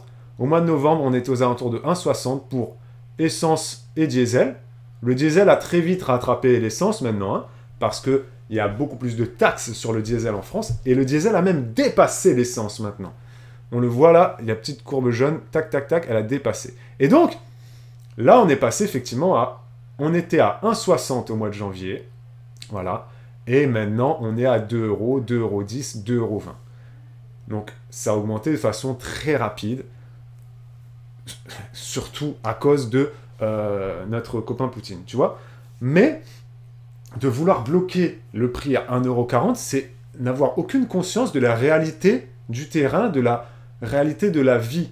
Parce que là, tu proposes de bloquer un prix à 1,40 € alors qu'en fait, c'est un prix 1,40 € qui n'a jamais, quasiment jamais été atteint. Alors des fois, oui, des fois on descendait à 1,30 €, tu vois, en 2017, on était à 1,30 €, etc. Mais en moyenne, honnêtement, 1,40 €, c'est absolument pas possible. Là, vous le voyez, quand il y a eu la crise du Covid, là, on était tous contents, l'essence coûtait beaucoup moins cher. L'essence était à 1,20 €. Mais le problème, c'est que je pense que beaucoup de gens, et peut-être aussi Jean-Luc Mélenchon, ils se sont dit, ils ont pris pour acquis les prix post-Covid. Les prix post-Covid, c'est juste les prix post-Covid, c'est suite à une crise. L'essence coûtait pas cher. Vraiment, on faisait le plein pour rien du tout. Et en plus, on ne prenait pas notre voiture parce qu'on était tous en télétravail ou en confinement. Donc, en fait, on en a oublié, nous-mêmes, on en a oublié la réalité du terrain. On a oublié que, bah ouais, en fait, quand on a un travail lambda classique, et ben on prend sa voiture tous les jours. Voilà. Et on ne fait pas son plein une fois par mois, on le fait une fois par semaine. Sauf que le Covid, le télétravail, le confinement a fait que on fait beaucoup moins le plein. On a fait beaucoup moins le plein. Et beaucoup moins cher. Mais sauf que ça, c'est pas la réalité. Une crise n'est pas une réalité. Tu vois? Et une sortie de crise non plus n'est pas une réalité. La réalité, c'est une analyse dans le temps d'une courbe. Là, tu as vraiment face à toi quelle est la réalité, quelle est la vraie tendance du marché, et là, en l'occurrence, du cours du pétrole. Ben, là, la tendance, c'est quoi? C'est que depuis 10 ans, on est entre 1,30 et 1,70. Voilà, c'est ça, on est stable. En moyenne, on est plus ou moins à 1,50. Voilà, on est plus ou moins à 1,50 de moyenne. Voilà, on a plus ou moins à 1,40. Donc Mélenchon, il a dû faire cette analyse-là, il a dû se dire, on est plus ou moins à 1,40 de moyenne, bah bim, on bloque à la moyenne. Bah non, parce qu'une moyenne, c'est quoi une moyenne? C'est, il y a des moins et il y a des plus. Donc si tu bloques à la moyenne, ça veut dire que tous les moments où les carburants ont dépassé cette moyenne de 1,40, t'en fais quoi de ces moments-là? Tu les ignores, et tous ceux qui vont arriver dans le futur, tu fais quoi? Tu les ignores aussi. Donc toi, en tant que gouvernement français, si tu décides de bloquer à 1,40, eh ben, ça va te coûter bonbon. Ça va te coûter énormément d'argent. Parce que si un jour, je le répète, il y a de nouveau une crise, un tremblement de terre, un tsunami, une guerre, etc., eh ben toi, avec ton prix bloqué à 1,40, si un jour, tu te rends compte que bon, en fait, là, ça va pas du tout. Hein. Là, notre prix bloqué, il est à 1,40, en Espagne, il soit à 1,60, en Allemagne, il soit à 1,90 €. Non, c'est pas possible. Tu vois? Tu peux pas faire ce type de proposition. Moi, je trouve que c'est dangereux qu'il y ait des hommes politiques qui aient ce genre de réflexion, en fait. Il n'y a aucune cohérence avec, avec ce qui se passe vraiment dans le monde, tu vois? Je sais pas si vous êtes d'accord avec ce que je viens de dire. Vous avez le droit de ne pas être d'accord. Hein. Et il y a des gens qui votent pour Jean-Luc Mélenchon. Peut-être que moi-même, je vote pour Jean-Luc Mélenchon. Hein. On a le droit de voter des fois pour un homme politique sans être d'accord avec 100% de ses idées. Tu vois ce que je veux dire? Il y a Roulia qui dit 1,40 €, le pays fait faillite, je suis d'accord. Voilà, le pays fera peut-être pas faillite, Roulia, parce qu'il y a d'autres sources de revenus, évidemment. Mais les taxes sur les carburants, c'est une source de revenus très importante pour la France et pour plein d'autres pays. Hein. Il ne faut pas croire qu'en Allemagne, le carburant n'est pas taxé. Hein. Non, il y a le prix du baril de pétrole, il y a les prix, évidemment, d'acheminement, de transport. Tu dois payer aussi les raffineries, voilà, tout ça, tu dois le payer, la transformation du pétrole brut en carburant, etc. Tu payes plein de choses. Tu as la marge ensuite du distributeur, qui est assez faible. Et puis, tu as les taxes, bien évidemment, sur le carburant. On est d'accord. Hein. Mais, donc, là, de vouloir le bloquer, voilà.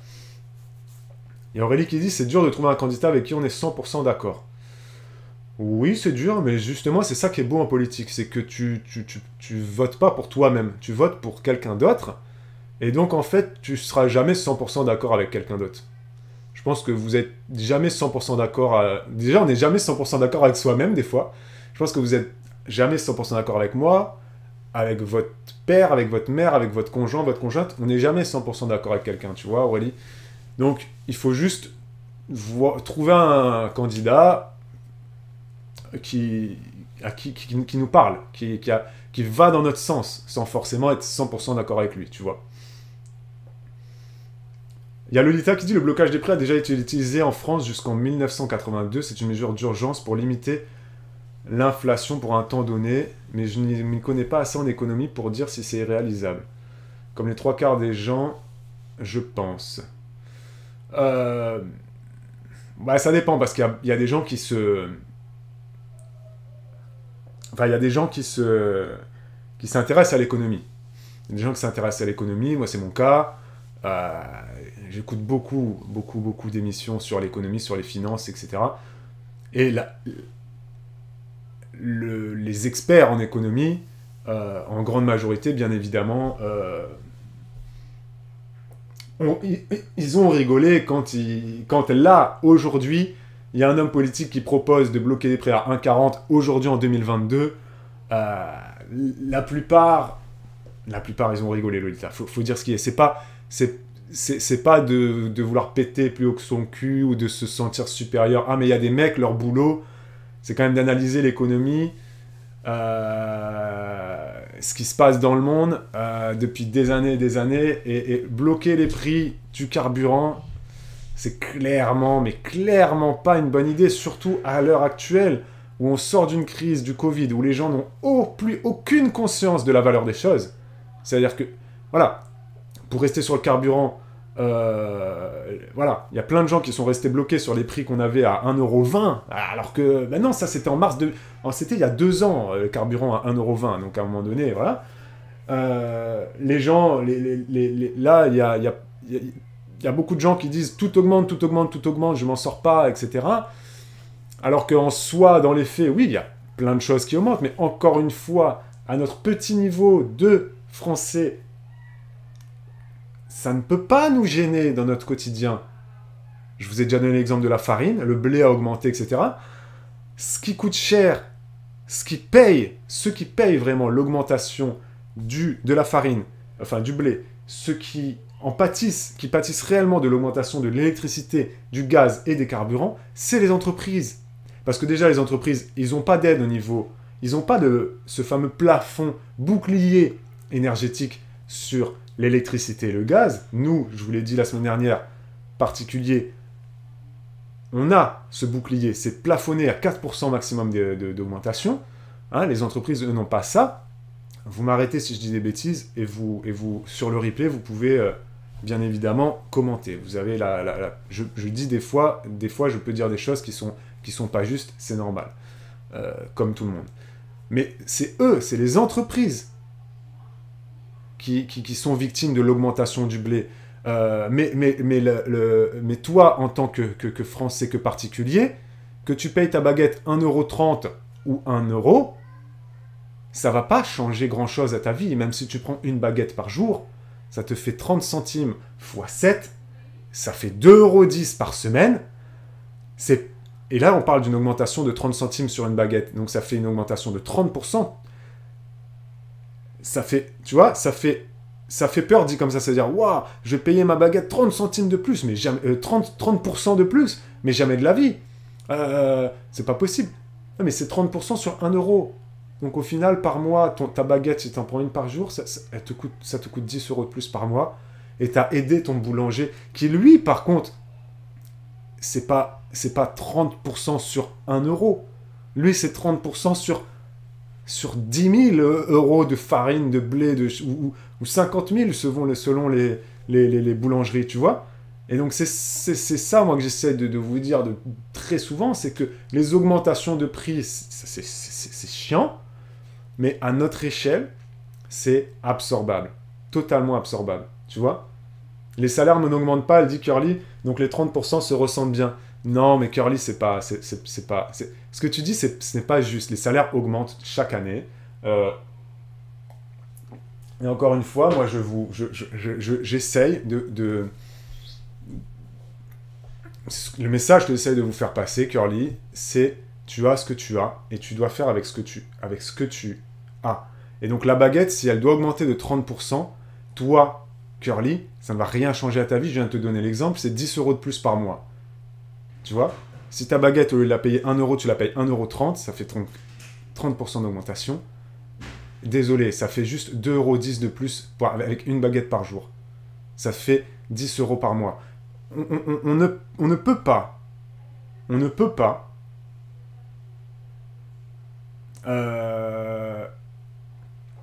En fait, moi, j'essaye. Ce qui me rend triste, c'est que tu vois, ça fait des années, hein. Et Curly, ça fait longtemps que t'es là. Hein.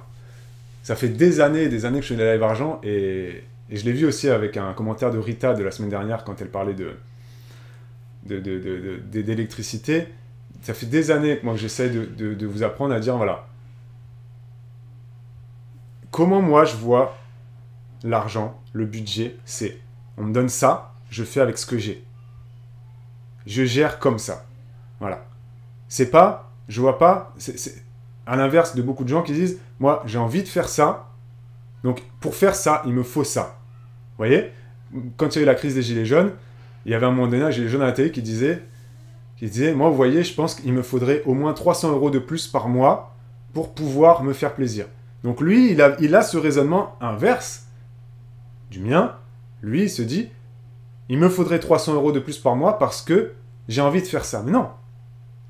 C'est, tu as ça, tu gères ta vie, tu gères ton budget, tu vis avec tes moyens, tu vis pas au-dessus de tes moyens, tu épargnes, tu surconsommes pas, tu n'achètes pas de bêtises. Et là, tu pourras ensuite voir à la fin de l'année que, bah tiens, j'ai réussi à mettre 500 € de côté cette année. Ah bah là, je suis fier de moi. Qu'est-ce que je peux faire avec ces 500 €? Je me fais un kiff. Pourquoi pas? Ou alors je les garde, je les épargne encore plus, je les investis. Et au bout de 10 ans, j'ai 5 000 € de côté. 10 000. Voilà. C'est un mindset, c'est un état d'esprit qui te permet de vivre simplement avec ce que tu as. Tu vois? Et la baguette, si elle augmente de 1 €, et on va justement aller sur l'exemple de cette boulangère-là, je vais vous donner cet exemple, c'est une boulangère itinérante qui dit avoir subi une augmentation, elle a fait le calcul, de 25 € par semaine pour son véhicule. Ok? Donc c'est une boulangère qui va distribuer son pain à la campagne, une boulangère itinérante vraiment à l'ancienne, où elle va distribuer son pain aux papiers, mamies, aux habitants qui sont très loin des villes. Depuis 15 jours, elle constate une augmentation de 25 € par semaine sur son véhicule.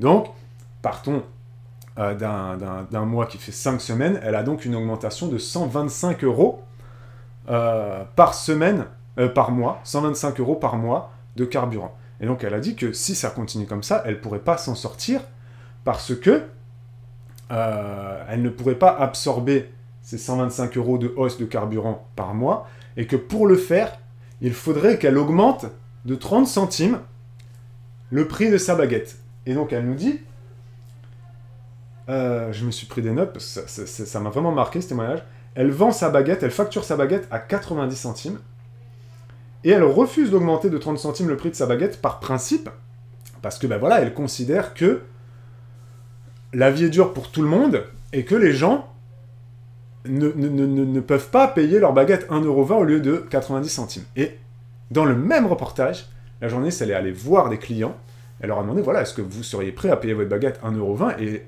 ces clients, c'est pas la majorité, elle en a interrogé 2, on dit, bah oui, mais absolument, absolument, s'il faut payer ma baguette 1,20 € au lieu de 90 centimes pour aider ma boulangère, parce que là, elle ne peut pas absorber l'augmentation du carburant, bien évidemment que je peux le faire. Mais le gros souci de cette boulangère-là, elle a 2 gros soucis. C'est déjà qu'elle vend sa baguette à 90 centimes, alors qu'elle livre à domicile. Donc c'est pas un prix... Voilà. Si tu réfléchis juste d'un point de vue business entrepreneurial, là, le business plan, il est pas rodé, il est pas carré pour moi. Parce que tu peux pas proposer une baguette à 90 centimes alors que tu vas la livrer aux gens. C'est pas possible. 90 centimes, c'est un prix que tu trouves... Alors oui, tu as la baguette Lidl ou Leclerc à 30 centimes, mais sinon, 90 centimes, c'est un prix que tu trouves dans plein de boulangeries. Tu vois? Donc, il y a pas de logique. À Ksugu, on est d'accord. Il n'y a pas de logique. Dans le prix de sa baguette, il y a pas inclus. Le coût de sa livraison n'est pas inclus. C'est quelque chose de... Voilà. De très, très bizarre. Voilà. Et donc, ensuite, elle décide, par principe, de ne pas augmenter à 1,20 € parce qu'elle considère que la vie est dure pour tout le monde. Et donc, en fait, ce raisonnement, cet état d'esprit-là, moi, là où il me rend très triste, c'est que elle a la vie elle a une vie qui n'est pas facile, d'après ce qu'elle dit. Elle n'arrive pas à s'en sortir. Son entreprise, c'est pas terrible. Ça fait 15 ans qu'elle fait ça. Elle se dit, je vais mettre la clé sous la porte parce que le carburant augmente, je m'en sors pas. Et donc, le fait que elle ait une vie pas facile, d'après ce qu'elle dit, hein, elle va considérer que la vie est difficile pour tous les Français, alors que c'est pas vrai. Il y a plein de gens qui sont prêts à aider les entreprises, à payer plus cher. Il y a plein de gens qui achètent maintenant français, alors qu'avant ils achetaient chinois. Il y a plein de gens qui achètent bio, alors qu'avant ils achetaient des trucs... Voilà. Il y a plein de gens maintenant qui sont conscients qu'il faut faire l'effort, il faut arrêter d'acheter des t-shirts à 5 € à Kiabi. C'est une économie qui n'est plus... Il y a de plus en plus de gens qui ont pris conscience de ça, et pas forcément des gens riches. C'est bien ça que j'essaye, moi, de faire passer comme message. Tu n'as pas besoin d'être riche, et là je repense à Curly qui dit que tout augmente, les salaires n'augmentent pas. Tu n'as pas besoin d'avoir un salaire qui augmente pour changer ton mode de vie. Tu peux changer ton mode de vie en ayant le même salaire. Et le fait de changer ton mode de vie, tu vas faire beaucoup d'économies. Si tu manges moins de viande, tu fais des économies. Si tu prends un petit peu moins ta voiture, tu fais des économies. Il y a Camille qui dit... Camille a dit en changeant son alimentation, on fait aussi vachement d'économies. On a réduit un maximum les produits transformés, c'est fou ce qu'on y gagne, et pourtant on consomme vachement de légumes et de fruits frais de bonne qualité, mais on a énormément réduit notre budget alimentaire. Exactement Camille. Il y a beaucoup de gens qui pensent que les fruits et légumes coûtent beaucoup, beaucoup d'argent. Non, les fruits et légumes c'est ce qui coûte quasiment le moins cher. Si tu compares à la viande, au poisson, au fromage, aux produits laitiers, les fruits et légumes, ça coûte beaucoup moins cher. Bien évidemment. Alors oui, ça va te remplir moins le ventre qu'une entrecôte. Voilà, il faut aussi comparer à calories équivalentes. Mais si tu arrêtes tous les produits transformés, tu économises un max d'argent. Un max. Et donc, ce qui m'a fait de la peine pour cette boulangère-là, c'est qu'après, j'ai fait le calcul. Et je me suis dit, mais attends, s'il faut qu'elle augmente de 30 centimes sa baguette pour absorber ses dépenses de carburant, donc elle est à 125 € d'augmentation de carburant, tu divises par 0,30, ça veut dire qu'elle a un chiffre d'affaires de 416 € mensuel. C'est-à-dire que chaque mois, elle va vendre pour 416 € de baguettes en itinérance. Après, évidemment, c'est pas son seul chiffre d'affaires. Elle a probablement aussi une boutique en physique. Elle vend probablement du pain sans se déplacer. Mais en itinérance, elle a 416 € de chiffre d'affaires. Tu te dis... Il manque quelque chose dans sa réflexion en tant que chef d'entreprise. C'est un chiffre d'affaires qui n'est pas suffisant pour moi. Voilà. Tu peux pas vendre une baguette à 90 centimes et elle fait 70 km par jour pour livrer son pain. Alors c'est très gentil à elle, hein, mais sauf qu'à un moment donné, là c'est quasiment du bénévolat ce qu'elle fait. Donc c'est pas la hausse du prix des carburants qui font que son entreprise risque de fermer. C'est aussi elle qui, en amont, depuis des années, elle a absolument pas pris conscience de son prix, de qu'est-ce qu'elle vaut, quel est le service qu'elle propose. Il y a des gens qui se vendent vraiment pas suffisamment cher. Voilà, les assistantes maternelles notamment, il y en a qui se mettent à des tarifs très ridicules, et c'est des fois indécent, les tarifs à laquelle elles se proposent, hein. Les troupes de spectacle, quand moi j'étais dans le sud de la France, un spectacle se vend entre 1000 et 3000 €. Et il y a des troupes de spectacle qui allaient se vendre à 300 €. Et ils venaient sur scène avec 5 danseurs. T'avais envie de leur dire, mais là, excuse-moi, mais tu payes combien? Tu payes 40 € chacun et au black. Tu vois? Tu peux pas. Il y a des prix que tu ne peux pas pratiquer. Et donc, ça m'a rendu triste. J'avais envie de l'appeler et lui dire, madame, augmentez vos prix. Vous passez votre baguette à 1,40 € même. Vous la livrez chez les gens. Les gens n'ont pas de frais de carburant, ils n'ont pas besoin de prendre leur voiture pour aller acheter leur pain. Vous livrez le pain chez eux. Vous faites payer aux gens le coût de la livraison. S'il vous plaît, et vraiment, j'étais triste quand elle était, son visage... Et c'est ça, moi, qui m'attriste. C'est que il y a plein de gens qui n'ont pas conscience de la valeur de l'argent. Ils ne savent pas ce que ça vaut un paquet de farine. Ils ne savent pas ce qu'ils peuvent faire avec leur salaire. Ils n'arrivent pas à se situer. Et c'est dommage parce que du coup, après, il y a beaucoup de gens qui, comme l'a dit Curly tout à l'heure, aimeraient gagner beaucoup plus, aimeraient être augmentés de 30% sous prétexte que le blé a augmenté de 30%. Tu vois ce que je veux dire?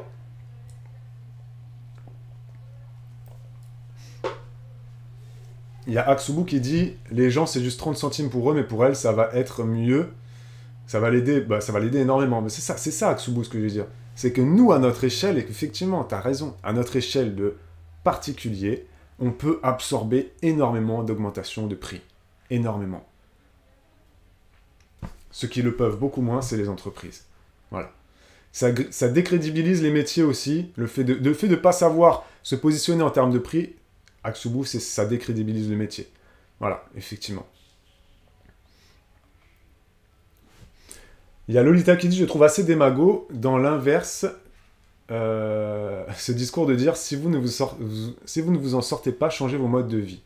Le nombre de familles qui se privent déjà ne mangent pas de viande car pas les moyens, achètent du top budget, ne se chauffent pas. C'est un discours de privilégié déconnecté de la réalité pour moi. Mais je suis pas d'accord avec toi, Lolita. Moi, je suis pas un privilégié, je suis pas déconnecté de la réalité. Nous, on gagne 2500 €, Lolita. 2500 €. On gagne. Voilà. C'est tout. On est deux, on a 3 enfants. Moi, je suis pas déconnecté de la réalité. Pas du tout. J'ai un pote à Perpignan, algérien, 40 ans. Pourquoi je dis qu'il est algérien? Parce que il a été de la première génération, il a 40 ans, donc il est né en France. Ses parents sont algériens, donc ils sont venus d'Algérie, famille de 10 enfants. Ils étaient en très grande difficulté financière. Lui, quand il était adolescent, il a mangé du top budget, comme tu dis, de l'Eco Plus.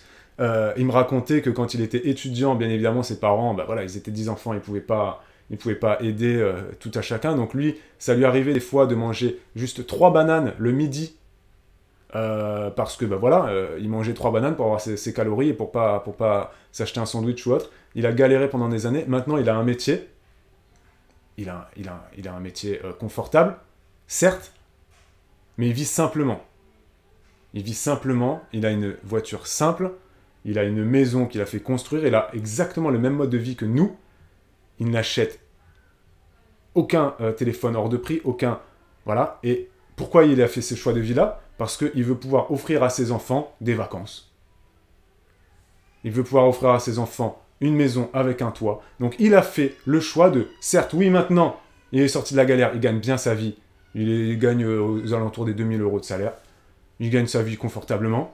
Mais il a fait le choix de vivre simplement, de consommer moins, pour avoir un petit budget, pour partir en vacances et pour pouvoir être propriétaire. Tu vois ce que je veux dire? Je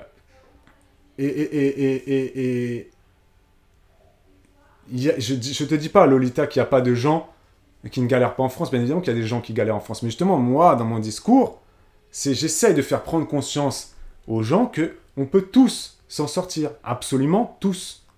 Tous. Et j'ai déjà donné cet exemple-là plein de fois, mais il y a des gens autour de moi, et il y a même des abonnés qui avaient déjà mis ce genre de témoignage, qui, au RSA, s'en sortent. Au RSA, ils s'en sortent. Ils ne vivent pas comme des princes, mais est-ce qu'on a besoin de vivre comme des princes? Non. Ils s'en sortent, c'est tout. Et est-ce que le fait de ne pas manger de viande parce que tu n'en as pas les moyens, c'est quelque chose d'handicapant à ta vie? Non, la viande n'est pas nécessaire.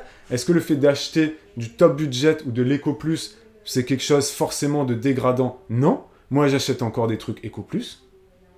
Voilà. Notamment, je sais pas moi, pas le riz, parce que le riz, je prends du bon riz, mais il y a des trucs que je juge inutiles de prendre des marques, je prends des sous-marques Eco Plus. Tu vois? C'est pas être radin, c'est juste des choix. Voilà. Là où ça me fait de la peine, c'est effectivement les gens qui ne se chauffent pas, par exemple.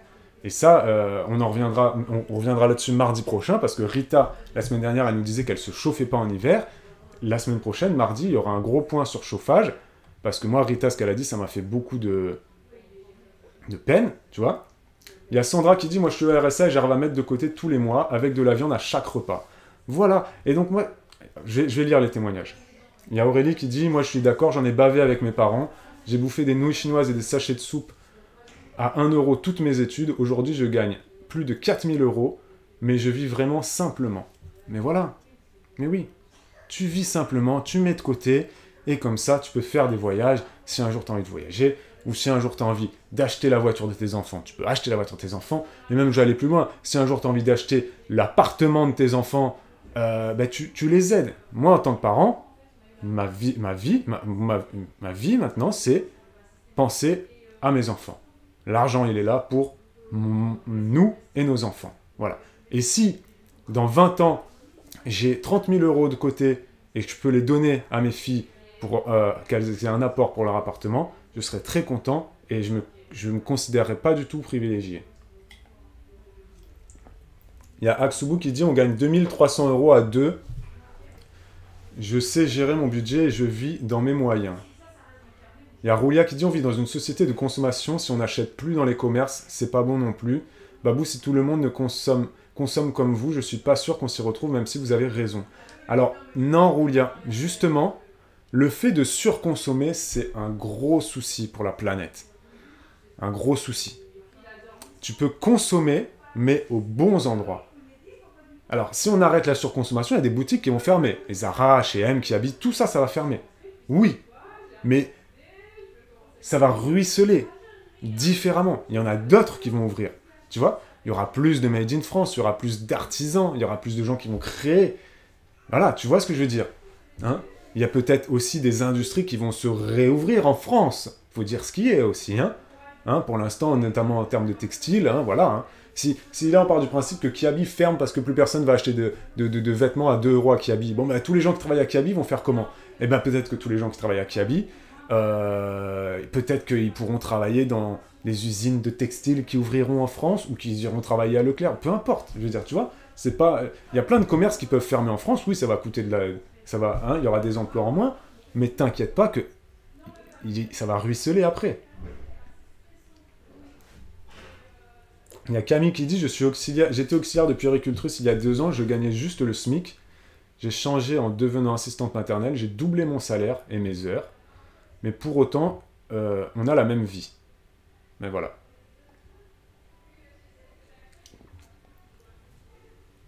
Donc après, ce que Lolita elle dit, je peux le comprendre, parce que moi quand j'ai des discussions autour de moi, notamment, voilà, les gens qui sont très militants, voilà, les gens qui sont très militants, qui vont côtoyer la misère, qui vont s'investir dans les associations, qui vont considérer que souvent, moi, quand je parle avec des potes à moi, on a fait plein de trucs en tant que bénévole pour les Restos du Cœur, pour les associations d'handicapés quand on était à Perpignan, etc. Donc, tu vois, j'ai jamais dit que la misère n'existait pas, Lolita. J'ai dit juste que si on veut s'en sortir, on peut s'en sortir. C'est tout ce que je te dis. C'est tout.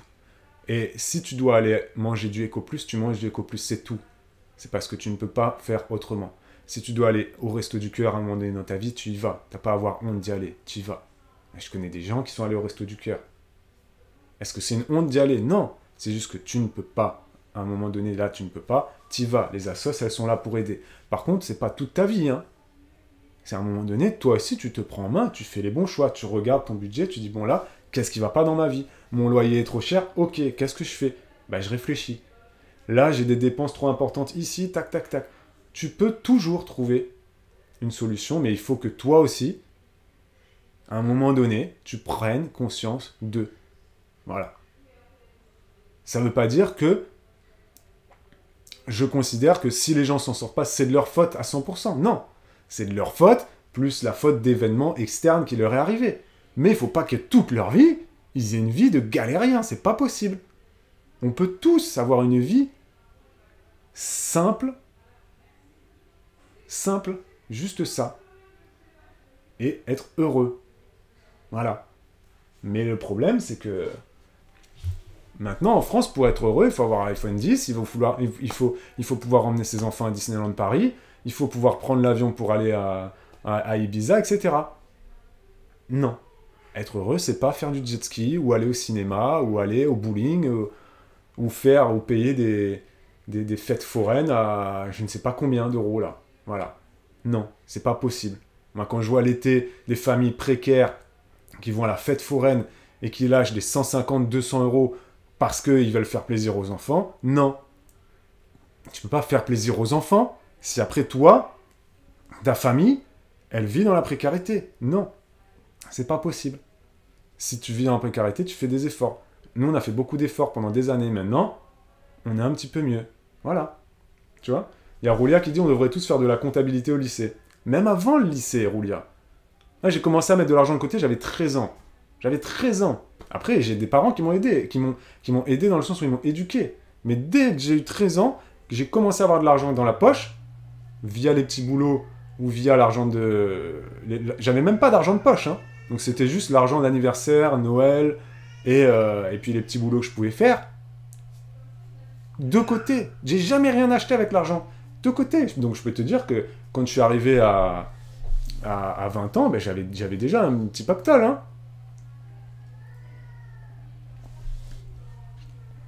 Il y a Aurélie qui dit on vit dans une société où il faut toujours le meilleur. Bah ouais, c'est ça. C'est ça.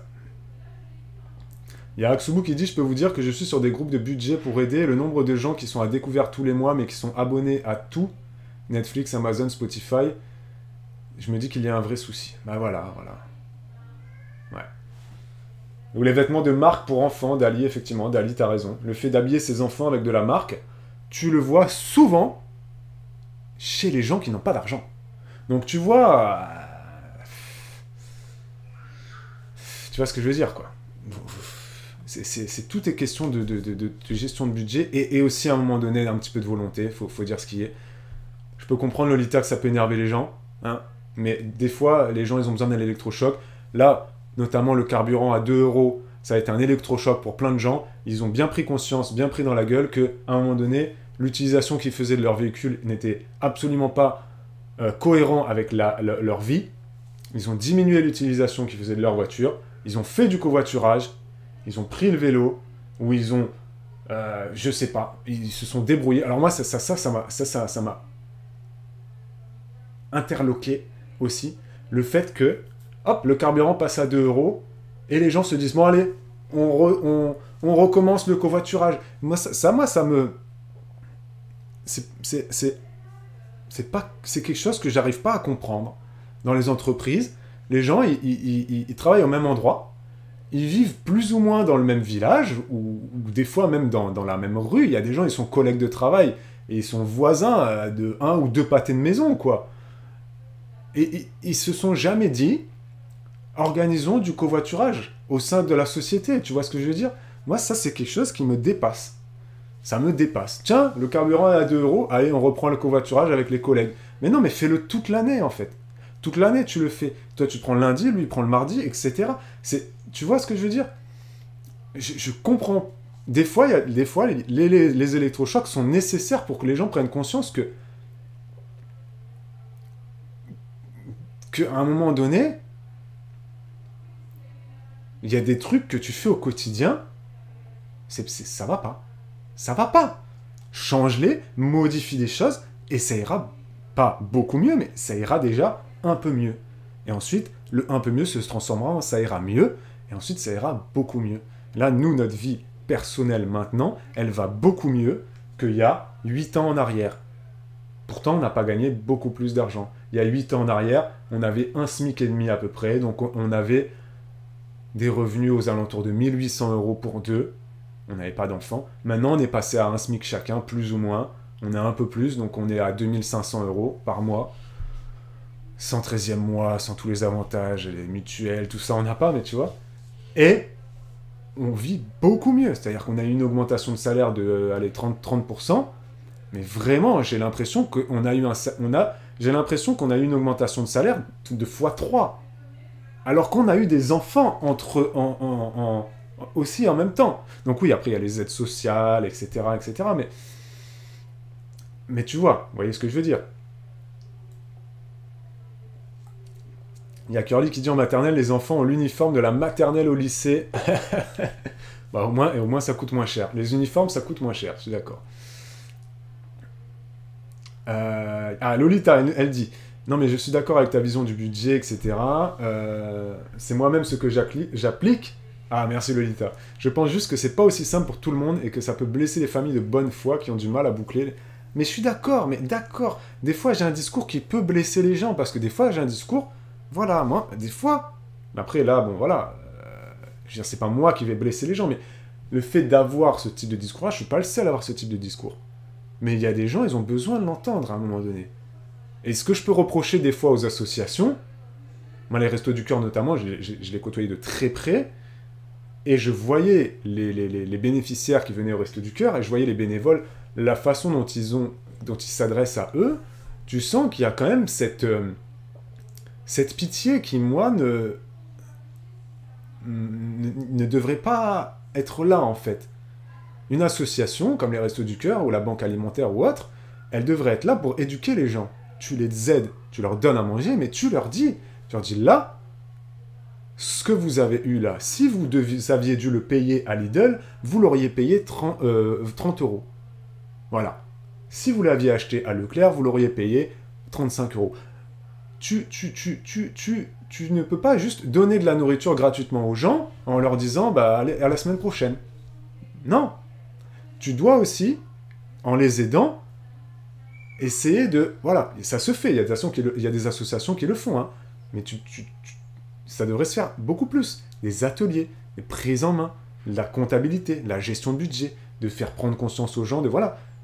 Mais j'ai déjà vu des bénéficiaires venir avec des vêtements de marque que peut-être ils n'ont pas payé, peut-être qu'ils ont eu gratuitement à Emmaüs ou autre.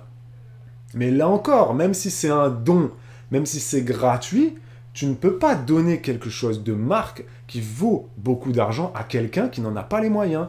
Parce qu'il ne va peut-être pas avoir conscience que, bah tiens, là, au pied, je porte des Nike, que quelqu'un de très gentil a donné à Emmaüs. Hein, c'est très bien de faire des bonnes actions. Mais il faut aussi que les gens qui en bénéficient prennent conscience. Et se dire, tu vois, bah ça, j'ai pas les moyens de me l'offrir. Donc, si je veux me les offrir vraiment, mais qu'est-ce que je peux mettre en place pour y arriver? Tu vois? Il y a Blissney qui dit, après, tout dépend de quel centre des restos tu parles. Moi, j'ai été bénévole pendant 2 ans et je ne les remerciais. Et je ne les remercierai jamais. Ah, mais là, j'ai pas compris ce que t'as dit, Blissney.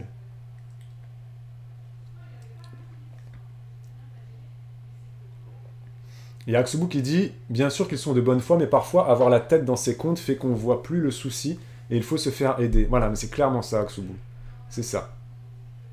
C'est que des fois, il y a des gens, ils ont besoin vraiment qu'on leur dise en face, ce que tu fais, c'est de la merde. Ça ne va pas. Ça ne va pas. Voilà. Tu ne peux pas acheter des baskets Adidas à tes enfants. Non. Achète-leur à manger.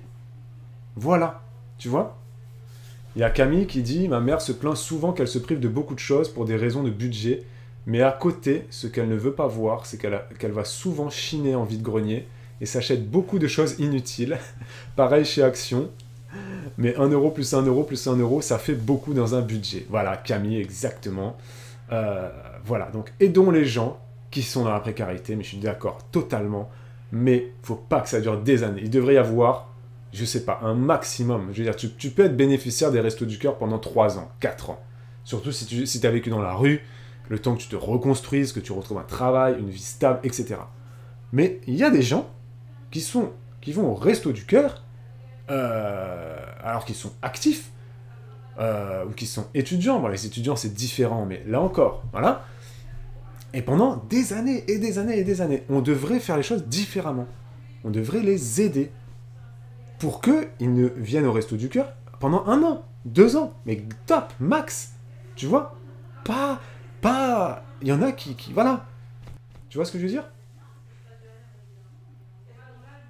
Il y a Blisney qui dit « Ils m'ont apporté tellement, ils m'ont aidé dans une période de ma vie où je n'avais pas de revenus. » Non mais voilà, c'est ça Blisney. C'est-à-dire qu'il y a des gens qui, dans leur vie, à un moment donné, bah, ils n'arrivent pas à s'en sortir. C'est normal, Blisney. Mais voilà, Blisney, tu as été bénéficiaire pendant 2 ans. Donc après, ils t'ont aidé, tu t'es pris en main, et voilà. Tu vois ce que je veux dire?